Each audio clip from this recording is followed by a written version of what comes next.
ಈಗ ಕಾಲು ಬಾವು ಕಡಿಮೆ ಆಗಿಲ್ಲ, ಹೊಟ್ಟೆ ಬಾವು ಕಡಿಮೆ ಆಗಿಲ್ಲ, ಈಗ ಹೊಟ್ಟೆ ಪುನರ್ಜನ್ಮ ಆದಂಗಿಲ್ಲ. ಸೊ ಇವ್ರೇನ್ ಅನ್ಕೊಂಡ್ರೆ ನನ್ನ ಮಗನಿಗೆ ಲಿವರ್ ಆಗ್ತದೆ, ನಾನು ಎಷ್ಟು ದಿನ ಬದುಕೋಣ ಅಂತ ತಯಾರಿ. ಟೋಟಲಿ ನಾನು ಬದುಕೋದಿಲ್ಲ ಅಂತ ಅವ್ರ ಶಬ್ದಾವಳಿ ಇದೆ. ಸರ್ ನಾನು ನಿಮ್ ಪುನರ್ಜನ್ಮ ಕೊಟ್ಟೆ ಅಂತ. ಬರೀ 1 ವಾರ 10 ಡೇಸ್ಗೆ ಒಂಥರ ಚೇಂಜಸ್ ಆಗಿರುತ್ತೆ ನೋಡಿ. ಒಂದು ಗ್ಲಾಸ್ ಒಂದು ಸೌತೆಕಾಯಿಗೆ ಎಷ್ಟು ಬಂತು ಸಾಕು. ಅದಕ್ಕೆ ಮೇನ್ ಅದೊಂದು ವಿಶೇಷವಾದ ರುಚಿ ಸಿಗ್ತಾ ಇದೆ ಇಲ್ಲಿ ವಿತ್ ಆರೋಗ್ಯ. ಆ ಆರೋಗ್ಯ ಎಷ್ಟು ತಣ್ಣಗಾಗ್ತೈತೆ ನೋಡ್ರಿ. ಮತ್ತೆ ನೋಡ್ರಿ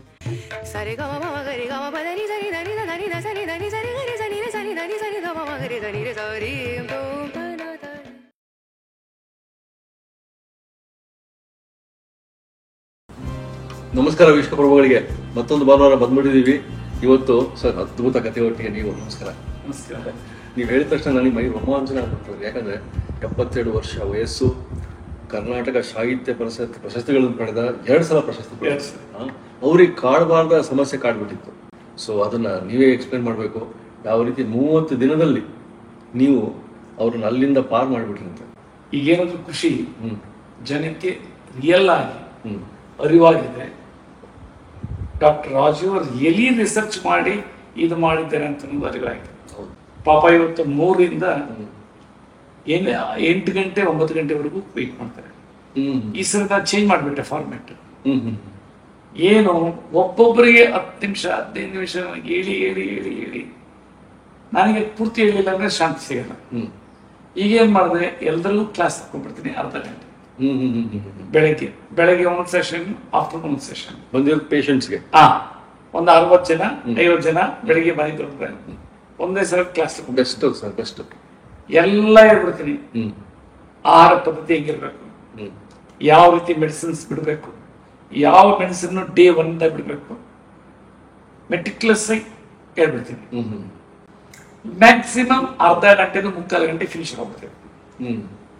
ದೆನ್ ಅವರು ಡಾಕ್ಟರ್ ಹತ್ರ ಕನ್ಸಲ್ಟೇಷನ್ ಮಾಡಿ ಡಯಟಿಷಿಯನ್ ಸೇರ್ಕೊಂಡು ನಮ್ಗೆ ಬರ್ತಾರೆ.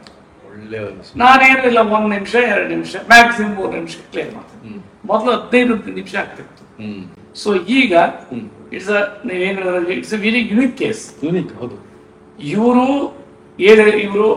40ರಿಂದ 50 ಲಕ್ಷ ಆಗುತ್ತೆ ಲಿವರ್ ಟ್ರಾನ್ಸ್ಪ್ಲಾಂಟ್ ಮಾಡ್ಬೇಕಂತ. ಯಾರಿಗೆ? ಇವರು ಯಾರು ಮಲ್ಲೇಶಪ್ಪ ಅಂತ ಅವಾರ್ಡ್ ಸ್ಟೇಟ್ ರಾಜ್ಯ ಸಾಹಿತ್ಯ ಅಕಾಡೆಮಿ ಅವಾರ್ಡ್ ಓಲ್ಡ್ 2 ಸರಿ ಅವಾರ್ಡ್ ಬಂದಿದೆ ನಾರ್ತ್ ಕರ್ನಾಟಕ. ಸೊ ಆಮೇಲೆ ನಮ್ಮ ಸ್ಟೇಟ್ ಇನ್ಸ್ಟಿಟ್ಯೂಟ್ ವಿಕ್ಟೋರಿಯಾ ಹಾಸ್ಪಿಟಲ್ ಇದೆ, ಗ್ಯಾಸ್ಟ್ರೋ ಎಂಟ್ರಾಲಜಿ. ಸೊ ಅಲ್ಲಿ 2 ಸರಿ ಹೋಗಿದ್ರಂತೆ. ಸೊ ಒಂದೇ 40ರಿಂದ 50 ಲಕ್ಷ ಖರ್ಚಾಗುತ್ತೆ. ಆದ್ರೂ ಸ್ಟೇಟ್ ಇಂದ ರಿಯಂಬರ್ಸ್ಮೆಂಟ್ ಆಗುತ್ತೆ ಅಂತ ಇದಿತ್ತು. ಯಾವ ಆಪರೇಷನ್ ಇದು? ಲಿವರ್ ಟ್ರಾನ್ಸ್ಪ್ಲಾಂಟ್ ಮಾಡೋದಕ್ಕೆ, ಇಲ್ಲಾಂದ್ರೆ ಬದುಕೋದಿಲ್ಲ. ಸೊ ಇವ್ರೇನ್ ಅನ್ಕೊಂಡ್ರೆ ನನ್ನ ಮಗನಿಗೆ ಲಿವರ್ ಆಗ್ತದೆ, ನಾನು ಎಷ್ಟು ದಿನ ಬದುಕೋಣ ಅಂತ ತಯಾರಿಲ್ಲ. ಆಮೇಲೆ ಅವರ ಮಿಸ್ಸಸ್ ಈ ನನ್ನ ಬಗ್ಗೆ ಹೇಳಿದ್ದಾರೆ, ತಯಾರಿಲ್ಲ. 2 ತಿಂಗಳಿಂದ ವೇಟ್ ಮಾಡಿದ್ದಾರೆ. ಯಾಕೆಂದ್ರೆ ಹೆಂಗಿದ್ರು ನಾನು ಬದುಕೋದಿಲ್ಲ. ನಾನ್ ಬದುಕೋರ್ಲಿದ್ರೆ ರಾಜು ಸಾಹೇಬ್ರು ಎಲ್ಲಿ ನಾನು ಸೇವೆ ಮಾಡಾಕತ್ತಾರೆ. ಟಾಪ್ ಮೋಸ್ಟ್ ಇನ್ಸ್ಟಿಟ್ಯೂಟ್ ವೆರಿನ್ ಟಾಪ್ ಡಾಕ್ಟರ್ಸ್ ಆರ್ ಸಿಟಿಂಗ್. ಅವರೆಲ್ಲ ಗ್ರೂಪ್ ಆಫ್ ಡಾಕ್ಟರ್ಸ್ ಹೇಳಿದ್ರೆ ನೀನು ಉಳಿಯಲ್ಲ, ಟ್ರಾನ್ಸ್ಪ್ಲಾಂಟ್ ಮಾಡಬೇಕಂತ. ಅಂತವರಲ್ಲಿ ಇವರು ಒಬ್ಬ IAS ಆಫೀಸರ್ ಏನ್ ಮಾಡ್ತಾರೆ, ಅದು ನನ್ ಕೊಳಕ್ ತುಂಬಿತ್ತು. ಅವರೇ ಹೇಳಿದ್ದಾರೆ ಎಷ್ಟು ದಿನ ಬದುಕೋಣ ಅಂತ. ಆ ಟೈಮ್ನಲ್ಲಿ ಫಾರ್ ದ ಲಾಸ್ಟ್ 8 months ಪ್ರತಿ 15 ದಿನ ಹಾಸ್ಪಿಟಲ್ ಹೋಗ್ಬೇಕಂತೆ. ಈ ಲಿವರ್ ಪ್ರಾಬ್ಲಮ್ ಆದ್ರೆ ಅಮೋನಿಯಾದ ಇಂಬ್ಯಾಲೆನ್ಸ್ ಬಾಡಿನಲ್ಲೆಲ್ಲ ಫೇಂಟ್ ಆಗ್ತಾರೆ, ಮುಖ ಎಲ್ಲ ಬ್ಲಾಕ್ ಕಲರ್ ಆಗಿರುತ್ತೆ. ಆಮೇಲೆ ಇದು ಸೈಟಿಕ್ ಪೇನು. ಟೋಟಲಿ ನಾನು ಬದುಕೋದಿಲ್ಲ ಅಂತ ಅವ್ರ ಶಬ್ದಾವಳಿ ಇದೆ. ಸರ್ ನಾನು ನಿಮ್ ಪುನರ್ಜನ್ಮ ಕೊಟ್ಟೆ ಅಂತ. ನಾನೆಲ್ಲ ಪುನರ್ಜನ್ಮ ಕೊಟ್ಟಿದ್ದು ನಿಮ್ಮ ಮನೆಯವರು ಅಂತ ಹೇಳ್ತೇನೆ. ಯಾಕಂದ್ರೆ ಅವರೇ ನಿಮ್ದು ಯೂಟ್ಯೂಬ್ ಚಾನಲ್ ಅಲ್ಲಿ ನೋಡಿ ಅವ್ರು ಹೇಳಿದ್ರು ಸಕ್ಸಸ್ ಸ್ಟೋರೀಸ್ ನೋಡ್ಬಿಟ್ಟು ಬಂದ್ರು. ನಾನೇನ್ ಮಾಡ್ತೀನಿ, ಏನೇನ್ ಟ್ಯಾಬ್ಲೆಟ್ ರಿಲೇಟೆಡ್ ಇದೆ, ಎಸ್ಪೆಷಲಿ ಲಿವರ್ಗಾಗಲಿ ಕಿಡ್ನಿಗಾಗಲಿ ಏನೇನಿದೆ, ಒಂದೆಡೆ ಬ್ಲಡ್ ತಿನ್ನರ್ ಕೊಟ್ಟಿರ್ತಾರೆ, ಕೊಲೆಸ್ಟ್ರಾಲ್ ಟ್ಯಾಬ್ಲೆಟ್ ಕೊಟ್ಟಿರ್ತಾರೆ, ಗ್ಯಾಸ್ಟ್ರಿಕ್ ಟ್ಯಾಬ್ಲೆಟ್ ಕೊಟ್ಟಿರ್ತಾರೆ. ಆಮೇಲೆ ಇದು ಏನೋ ಡೈಯೂರಿಟಿಕ್ ಅಂತ ಯೂರಿನ್ ಬರೋದಕ್ಕೆ ಅದು ಕೊಟ್ಟಿರ್ತಾರೆ, ಲ್ಯಾಸೆಕ್ಸೋ ಡೈಟರು, ಆಮೇಲೆ ಕ್ಯಾಲ್ಸಿಯಂ ಟ್ಯಾಬ್ಲೆಟ್ ಕೊಟ್ಟಿರ್ತಾರೆ, ಆಮೇಲೆ ಸೋಡಿಯಂ ಟ್ಯಾಬ್ಲೆಟ್ ಕೊಟ್ಟಿರ್ತಾರೆ, the most important protein powders ಅವೆಲ್ಲ ಕೊಟ್ಟಿರ್ತಾರೆ, ಆಮೇಲೆ ಅಷ್ಟೆಲ್ಲ ಕೊಟ್ಟಿರ್ತಾರೆ. ಪ್ಲಸ್ BP ಟ್ಯಾಬ್ಲೆಟ್ಸ್ ಇರ್ತೈತೆ, ಇನ್ಸುಲಿನ್ ಇರುತ್ತೆ, ಆಮೇಲೆ ಇನ್ಶೂರೆನ್ಸ್ ಟ್ಯಾಬ್ಲೆಟ್ಸ್. ನಾನೇನ್ ಮಾಡ್ತೀನಿ, BP ತಗೊಳ್ರಿ ಅಂತ ಹೇಳ್ತೀನಿ, ಇನ್ಸುಲಿನ್ ಬಿಡಿಸ್ತೀನಿ, ಟ್ಯಾಬ್ಲೆಟ್ ಬಿಡಿಸಲ್ಲ. ಇವ್ರೇನ್ ಮಾಡಿದ್ರು, BP ಟ್ಯಾಬ್ಲೆಟ್ ತಗೊಂಡ್ರು, ಇನ್ ಮಿಕ್ಕಿದ್ದೆಲ್ಲ ಡೇವ್ನಲ್ಲಿ ಬಿಟ್ಟಿದ್ದಾರೆ. ಅವರ ಉಚ್ಚಾರಣೆ ಎಲ್ಲ ನೀವು ಕೇಳ್ಬೋದು ಯಾವ ರೀತಿ. ಯಾವ ಪ್ರಿಕೇರಿಯಸ್ ಕಂಡೀಷನ್ ಇದ್ರಂದ್ರೆ, ಒಂದು ಎವ್ರಿ 15 days ಮನೆಗೆ ಕರ್ಕೊಂಡು ಹೋಗ್ಬೇಕು. ಆಮೇಲೆ ಅದು ಒಂಥರ ಡೆತ್ ಟ್ರ್ಯಾಪ್ ಇದ್ದಂಗೆ. ಸೊ ಯಾವ ಬೇಕಾದ್ರೂ ಕೊಲ್ಯಾಪ್ಸ್ ಆಗ್ಬೋದು.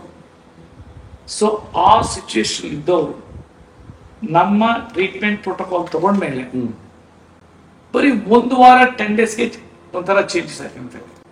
ಅದು ಎಂಟೈರ್ ಅನ್ಥಿಂಕಬಲ್. ಫಸ್ಟ್ ಬಂದಾಗ ಅವರ ಮನೆಯವರು, ಮೇಡಮ್ ಅವರು ಮತ್ತೆ ಅವರ ಮಗ ಬಂದು ಟ್ರೀಟ್ಮೆಂಟ್ ತಗೊಂಡೋಗಿರೋದು.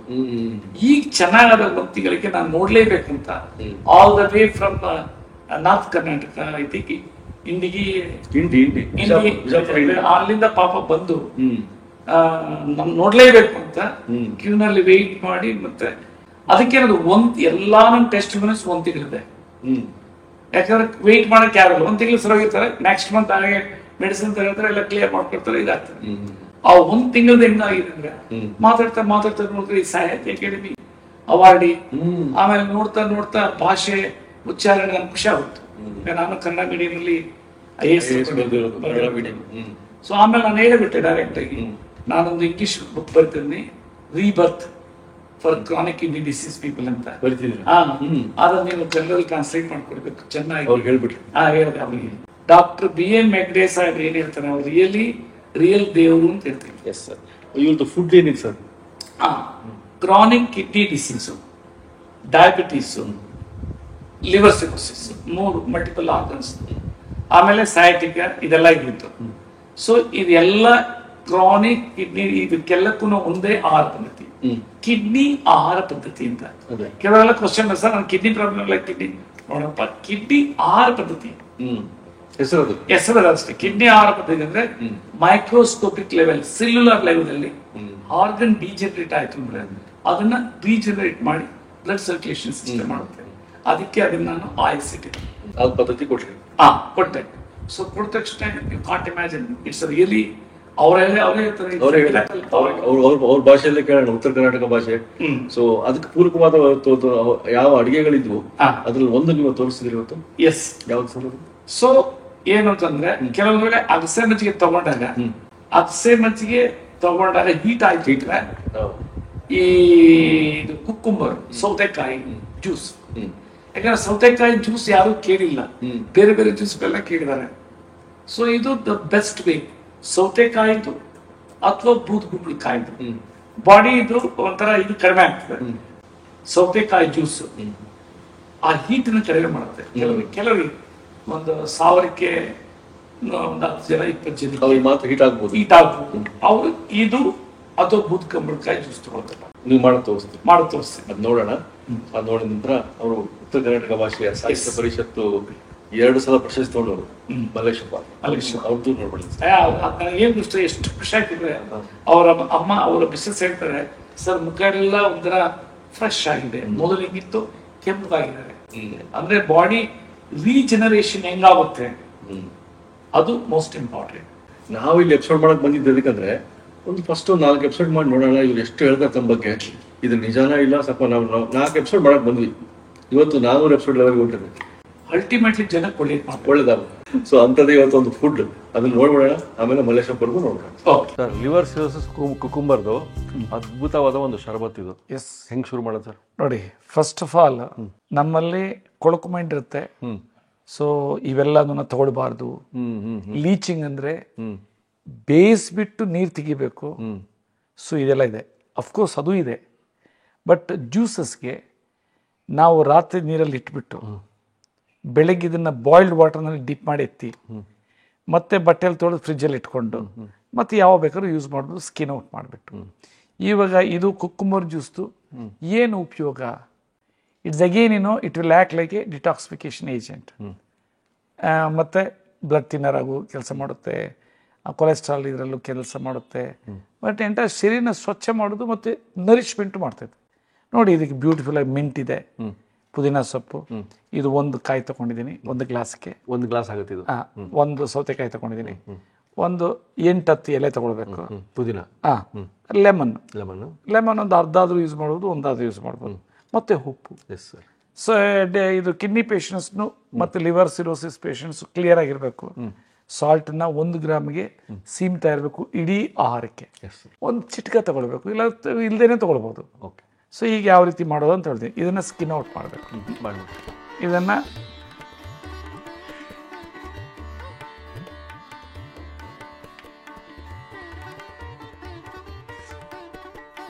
ಆಯ್ತು.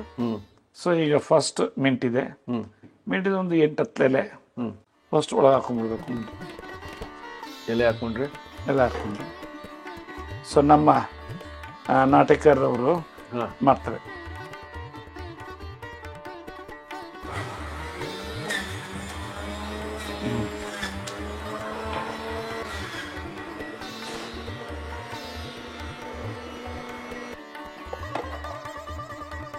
ನೋಡಿ, ಒಂದು ಗ್ಲಾಸ್, ಒಂದು ಸೌತೆಕಾಯಿಗೆ ಇಷ್ಟು ಬಂತು ಸಾಕು. It's most medicinal valued. So ಇದಕ್ಕೊಂದು ಅರ್ಧ ಲೆಮನ್ ಆಯ್ತು. ಸೊ ಅದಕ್ಕೆ ಒಂದು ಲಿಟ್ಲ್ ಬಿಟ್ ಸಾಲ್ಟ್. ಆದರೆ ಕಿಡ್ನಿ ಪೇಷಂಟ್ಸು ಆ ಸಾಲ್ಟ್ ನೋಡಿಕೊಂಡು ಯೂಸ್ ಮಾಡಬೇಕು, 1 ಗ್ರಾಮಲ್ಲೇ. ನೋಡಿ ನಮಗೆ ಎಷ್ಟು ಬೇಕಷ್ಟು ಸಾಲ್ಟ್ ಅಷ್ಟೇ.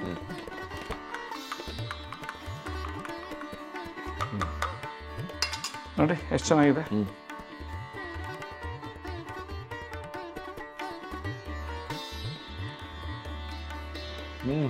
ಎಷ್ಟು ಚೆನ್ನಾಗಿದೆ ಅಂದರೆ, ಸೊ ಎಲ್ಲದನ್ನ ರಿಚ್ ವಿಟಮಿನ್ಸ್ ಅಂತೆ, ಮಿನರಲ್ಸ್ ಅಂತೆ, ಆಮೇಲೆ ಆಂಟಿ ಆಕ್ಸಿಡೆಂಟ್ಸ್ ಅಂತೆ ಎಲ್ಲ ಇದರಲ್ಲಿದೆ. ದೇಹ ಖುಷಿ ಆಗುತ್ತೆ. ಫುಲ್ ಆರಾಮಾಗಿ ಕುಡಿವಿ. ನೀವೇನೋ ಕಷ್ಟಪಟ್ಟು ಕುಡ್ದಂಗಿದೆ, ಚೆನ್ನಾಗಿದೆ. ನೀವ್ ಹೆಂಗ್ ಮಾಡ್ತಿದ್ರ ಅಂದ್ರೆ ಇದ್ರ ಏನೋ ದೊಡ್ಡ ನೋಡ್ರಿ. ಯಾಕಂದ್ರೆ ಪಟಕ್ಕನ್ ಕುಡಿದ್ರೆ ಅಲ್ಲಿಗೆ ಚೆನ್ನಾಗಿಲ್ಲ ಅಂತ ಹೇಳ್ಬೋದು. ಇಲ್ಲ ಸರ್, ಅದಕ್ಕೆ ನಿಧಾನದಾಗಿ ಕುಡ್ರಿ ಅಂತ ಹೇಳಿದ್ರು. ಸೌತೆಕಾಯಿ ಜ್ಯೂಸ್ ಅಂದ್ರಿ ನೀವು, ಪುದೀನ ಹಾಕಿದ್ರಿ ಮತ್ತೆ ಇದು ಹಾಕಿದ್ರಿ ಲೆಮನ್. ಏನ್ ಸರ್, ಅದಕ್ಕೆ ಮೇನ್ ಅದೊಂದು ವಿಶೇಷವಾದ ರುಚಿ ಸಿಗ್ತಾ ಇದೆ ಇಲ್ಲಿ, ವಿತ್ ಆರೋಗ್ಯ ಎಷ್ಟು ತಣ್ಣಗಾಗ್ತೈತೆ ನೋಡ್ರಿ. ಮತ್ತೆ ನೋಡ್ರಿ, ಇಲ್ಲಿ ಹೋಗ್ಬೇಕಾದ್ರೆ ಗೊತ್ತಾಗ್ಬಿಡ್ತದೆ ನಿಮ್ಮ ಶ್ರಮಕ್ಕೆ ಒಳಗಿಂದಲೇ. ಅದಕ್ಕೆ ಯಾರಿಗೆ ಅಗಸೆ ಮಜ್ಜಿಗೆ ತಗೊಂಡು ಅವರಿಗೆ ಹೀಟ್ ಇರುತ್ತೋ ಅವ್ರು ಇದನ್ನ ತಗೊಂಡ್ರೆ ಒಳ್ಳೇದು. ನಿಮಗೆ ಫ್ರಾಂಕ್ ಆಗಿ ಹೇಳ್ತೀನಿ, ನನಗೆ ಆಕ್ಚುಲಿ ಹೀಟ್ ಪ್ರಕೃತಿ, ನನಗೆ ಹೀಟ್ ಇದೆ ನೋಡಿ ಸರ್. ಕರೆಕ್ಟ್, ಹೀಟ್ ಇದೆ. ಸೊ ಈ ಉಷ್ಣ ಪ್ರಕೃತಿ ಇರೋದ್ರಿಂದ ಇವತ್ತು ನೀವೇ ಕರೆದು ಕೊಟ್ಬಿಟ್ರಿ ಸರ್, ಅಮೃತ ತರ. ಸರ್ ಧನ್ಯವಾದ, ಅದ್ಭುತ, ನಮಸ್ಕಾರ. ಸೊ ಮಲ್ಲೇಶಪ್ಪ ಅವರೇ, ನಿಮಗೆ ಡಯಾಬಿಟಿಸ್ ಇತ್ತು, ಎಷ್ಟು ವರ್ಷಕ್ಕಿತ್ತು ಡಯಾಬಿಟಿಸ್? 11 ವರ್ಷದಿಂದ. ಆಮೇಲೆ CKD ಪ್ರಾಬ್ಲಮ್ ಹೋಯ್ತು ನಿಮಗೆ. ನಮ್ಮಲ್ಲಿ 1 ತಿಂಗಳ ಟ್ರೀಟ್ಮೆಂಟ್ ತಗೊಂಡಿದ್ದೀರಿ. ಸೊ ನಿಮ್ಮ ಮನೆಯವರು ಹೇಳ್ತಾ ಇದ್ರು HbA1c 10.4 ಇದ್ದು 8.4 ಆಗಿದೆ ಅಂತ, ಕ್ರಿಯೇಟಿನೈನು 2.9 ಇದ್ದಿದ್ದು 1.7 ಆಗಿದೆ ಅಂತ. Okay, it's very good result. ನೀವ್ ಹೇಳ್ರಿ 1 ತಿಂಗಳಿಂದ ಈಚೆಗೆ ನಮ್ಮ ಟ್ರೀಟ್ಮೆಂಟ್ ಆದ್ಮೇಲೆ ಏನೇನು ಒಳ್ಳೇದಾಗಿದೆ ಶರೀರದಲ್ಲಿ? ಮೊದಲೇ ನನಗೆ ಅಡ್ಡಾಡಕ್ಕೆ ಬೇಜಾರಾಗಿಬಿಡ್ತಿದ್ರಿ, ಎಲ್ಲಿ ಎದ್ದು ಹೋಗ್ತಿದ್ದಿಲ್ಲ. ಕಾಲು ಬಹಳ ಬಾವು ಬಂದಿದೆ, ಹೊಟ್ಟೆನೂ ಬಾವು ಬಂದಿತ್ತು. ಅದು ಅಡ್ಡಾಡ್ಬೇಕಂದ್ರೂ ಸಾಧ್ಯ ಇರ್ತಿದ್ದಿಲ್ಲ. ಈಗ ಕಾಲು ಬಾವು ಕಡಿಮೆ ಆಗಿಲ್ಲ, ಹೊಟ್ಟೆ ಬಾವು ಕಡಿಮೆ ಆಗಿಲ್ಲ, ಅಡ್ಡಾಡ್ಬೇಕಂತ ಉತ್ಸಾಹ ಬಂದಿದೆ. ಮತ್ತೆ ಬೇರೆಯವ್ರನ್ನ ನಮ್ಮ ಮೊಮ್ಮಕ್ಕಳಾದ ಹೆಗಲ ಮೇಲೆ ಕುಂದಿರ್ಸ್ಕೊಂಡು ಕೂತ್ಕೊಳ್ಳೋದು ಇಲ್ಲಿಂದ ಈಗ ಜಸ್ಟ್ ಟ್ರಾನ್ಸ್ಫರ್ ಸರ್. ಡಾಕ್ಟರ್ ಏನ್ ಹೇಳಿದ್ರು? ಅದೇ ಇದ್ದಷ್ಟು ದಿನ ನೋಡ್ಕೊಂಡು ಟ್ರಾನ್ಸ್ಪ್ಲಾಂಟ್ ಮಾಡ್ಬೇಕಿಲ್ಲ ಅಂದ್ರೆ ಇದ್ದಷ್ಟು ದಿನ ನೋಡ್ಕೊಂಡು ಹೋಗ್ರಿ ಅಂತ. ಇವಾಗ ಏನ್ ಅನ್ಸುತ್ತೆ? ಈಗ ಬಹಳ ಆಕ್ಟಿವ್ ಆಗಿದ್ದೀನಿ. ಕತೆ ಕಾದಂಬರಿ ಎಕ್ಸಲೆಂಟ್. ನಾಟಕಗಳನ್ನು ಬರೀ 2 ನನಗೆ 3 ನಾಟಕಗಳು ನನ್ನ ಸ್ಟೇಟ್ ಅವಾರ್ಡ್ ಆಗಿದೆ. ಯೂಟ್ಯೂಬ್ ಅಲ್ಲೆಲ್ಲ ನೋಡಿ ನಿಮ್ಮ ಬಗ್ಗೆ ಹೇಳಿತ್ತು, ಅವ್ರು ಒಪ್ಲಿಲ್ಲ. ನನಗೆ ಆಯುರ್ವೇದಕ್ಕೆ ಮೇಲೆ ಭರವಸೆ ಬಹಳ ರೀ. ಅದರಿಂದ ಆಯುರ್ವೇದಕ್ಕೆ ಯೂಸ್ ಮಾಡ್ಕೊಂತ ಬಂದಂಗೆ. ಆದ್ರೆ ಲಿವರ್ ಅಂತ ಅಂದ್ಬಿಟ್ಲೆ ಅದು ಸರಿ ಆಗಲ್ಲ ಅನ್ನೋದು ನನ್ನ ತಲೆ. ಈಗ ನೋಡ್ರಿ, ಲಿವರ್ ಪ್ರಾಬ್ಲಮ್ ಇತ್ತು, ಡಯಾಬಿಟಿಸ್ ಇತ್ತು, ಪ್ಲಸ್ ಕಿಡ್ನಿ ಫೈಲ್ಯೂರು ಇತ್ತು, ಮಲ್ಟಿಪಲ್ ಆರ್ಗನ್ಸ್ ಫೈಲ್ಯೂರು. ಈಗ ಮಲ್ಟಿಪಲ್ ಆರ್ಗನ್ ಅನ್ನ ಇವಾಗ ಎಷ್ಟು ಚೆನ್ನಾಗಿದೆ ನಿಮಗೆ. ಆಮೇಲೆ ನಾವು ಪ್ರತಿ 15 ದಿನಕ್ಕೊಮ್ಮೆ ಹಾಸ್ಪಿಟಲೈಸ್ ಆಗಿದ್ದೇವೆ. 5 ದಿನ ಅಡ್ಮಿಟ್ ಇರೋದೇ ನಾವು ಇಲ್ಲಿ ಬರೋದಕ್ಕಿಂತ ಮೊದಲು. ಈಗ 16ನೇ ತಾರೀಕು ನಾವ್ ಇಲ್ಲಿ ಬಂದಿರೋದು. ಹಾಸ್ಪಿಟ್ಲೇ ಹೋಗಿಲ್ಲ. ಮಾತ್ರೇನೋ ತಗೊಂಡಿದ್ದೆ, ಶುಗರ್ದೊಂದು ಬಿಟ್ರೆ. ಗುಳಿಗೆ ಮಾತ್ರ ಎಲ್ಲಾನು ಬಿಟ್ಬಿಟ್ಟೇನಿ. ನಾ ಧೈರ್ಯದ ಮೇಲೆ ಬಿಟ್ಟಿರ್ತಾನೆ. ಒಟ್ಟು ಪುನರ್ಜನ್ಮ ಆದಂಗಿಲ್ಲ. ಎಕ್ಸಲೆಂಟ್ ಅಪ್ಪ. ಮುಖ ಎಲ್ಲ ಕಪ್ಪಾಗಿಬಿಟ್ಟೈತ್ರಿ. ನಡೆದಾಡಕ ಆಗ್ತಿದ್ದಿದ್ದೆ, ಕೈ ಅದೆಲ್ಲ ಶೇಕ್ ಆಗ್ತಿದ್ವಿ, ಊಟ ಹೋಗ್ತಿರ್ಲಿಲ್ಲ, ನಿದ್ದೆ ಆಗ್ತಿರ್ಲಿಲ್ಲ, ಆಮೇಲೆ ಮಲ ವಿಸರ್ಜನೆ ಸರಿ ಆಗ್ತಿರ್ಲಿಲ್ಲ. ಈಗ ಅವೆಲ್ಲ ಕರೆಕ್ಟ್ ಆಗಿದೆ. 8 ತಿಂಗಳು ನಾವು ಬಹಳ ಬರ್ಡನ್ ಆಗಿ 8 ತಿಂಗಳ ಇರುವಟ ದಿವಸ ಈ ತರ ತಂದು ಕೊನೆ ನಿರ್ಣಯ ಬಂದಿದ್ದೆ. ತಾವು ದೇವರನ್ನು ಕೂಡಿದ್ರಿ, ನಿಮ್ಮಿಂದ ಬಹಳ ಹೆಲ್ಪ್ ಆಗ್ತದೆ. ಥ್ಯಾಂಕ್ಸ್ ಅಪ್ಪ, ಥ್ಯಾಂಕ್ ಯು ವೆರಿ ಮಚ್.